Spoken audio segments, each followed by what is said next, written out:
China کا وہ گاؤں جہاں پر صرف اور صرف 65 افراد رہا کرتے تھے، لیکن پھر ایک ایسا عجوبہ وہاں بنایا گیا جسے دیکھنے دنیا بھر سے سیاح اس قدر زیادہ تعداد میں آنے لگے کہ چائنیز حکومت کو وہاں پر پابندی لگانا پڑ گئی اور ایک دن میں صرف 3000 ٹورسٹ کو آنے کی اجازت دی گئی۔ ہاں ٹی وی کی ویڈیوز میں ایک بار پھر سے خوش آمدید ناظرین۔ یہ بات تھی 2007 کی، جب چائنا کے ریسرچرز نے چائنا کے ایک پروونس گویجو کے اندر موجود ایک گاؤں کو دیکھا، اور یہ گاؤں جس جگہ موجود تھا وہ جگہ ایک پیالہ نما شیپ کی تھی، یعنی کہ اگر سمپل الفاظ میں کہا جائے تو جس جگہ یہ گاؤں موجود تھا اس کے ارد گرد پہاڑ ہی پہاڑ موجود تھے۔ ریسرچرز نے جب اس جگہ کو دیکھا تو ریسرچرز نے ایک فیصلہ کیا کہ اس جگہ یعنی جس جگہ یہ چھوٹا سا گاؤں موجود ہے اس جگہ ایک ٹیلیسکوپ بنائی جائے، لیکن جو ٹیلیسکوپ وہاں بننی تھی اس کے لیے یہ جگہ کافی نہیں تھی، لہٰذا اس گاؤں کے ارد گرد 5 کلومیٹر کے ایریا کو، جس میں قریب 9000 سے زائد افراد رہا کرتے تھے، اس جگہ کو بھی خالی کروانے کا فیصلہ کیا گیا۔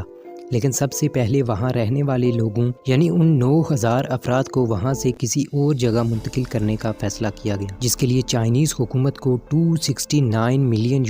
خرچ کرنا پڑے، اور اس کے بعد دنیا کی اس سب سے بڑی ٹیلیسکوپ کی کنسٹرکشن کا کام 2011 میں شروع کیا گیا، اور دنیا کی اس سب سے بڑی ٹیلیسکوپ پر جو ٹوٹل خرچہ آیا وہ $180 ملین تھا۔ اور اگر بات کی جائے کہ یہ ٹیلیسکوپ کتنے ایریا پر محیط ہے، تو اگر آپ کو ایک مثال دے کر سمجھایا جائے تو یوں کہیں گے کہ یہ ٹیلیسکوپ 30 فٹ بال فیلڈ جتنی جگہ گھیرے ہوئے ہے، یعنی کہ اگر سمپل الفاظ میں کہا جائے تو یہ ٹیلیسکوپ 30 فٹ بال گراؤنڈ جتنی بڑی ہے، اور اس ٹیلیسکوپ کو دنیا کا ایک عجوبہ بھی کہا جاتا ہے، اور اس عجوبے کو دیکھنے ہر سال ایک بڑی تعداد میں سیاح اس جگہ آتے ہیں۔ ٹورسٹ کس قدر زیادہ تعداد میں اس جگہ اس ٹیلیسکوپ کو دیکھنے آتے ہیں، اس کا اندازہ آپ اسی بات سے لگا سکتے ہیں کہ 2017 میں قریب 10 ملین ٹورسٹ نے اس جگہ کا رخ کیا، اور ظاہر سی بات ہے کہ اس وجہ سے یعنی ٹورسٹ کی اس بڑھتی تعداد کی وجہ سے اس کی کنسٹرکشن پر بھی کافی حد تک اثر پڑ رہا تھا، اور جس وجہ سے پھر ایک پابندی لگا دی گئی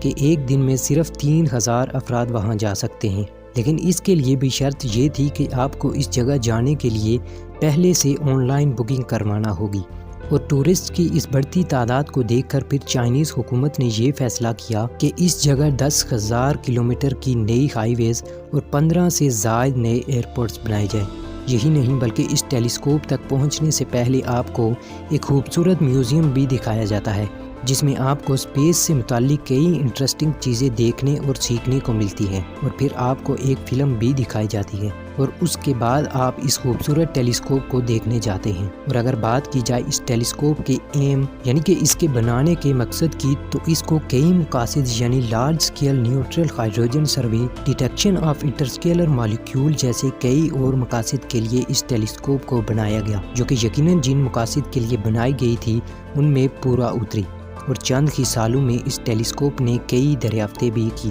اور اس سے یہ اندازہ لگایا جا سکتا ہے کہ چائنا ٹیکنالوجی کے معاملے میں کس قدر ہم سب سے آگے ہے۔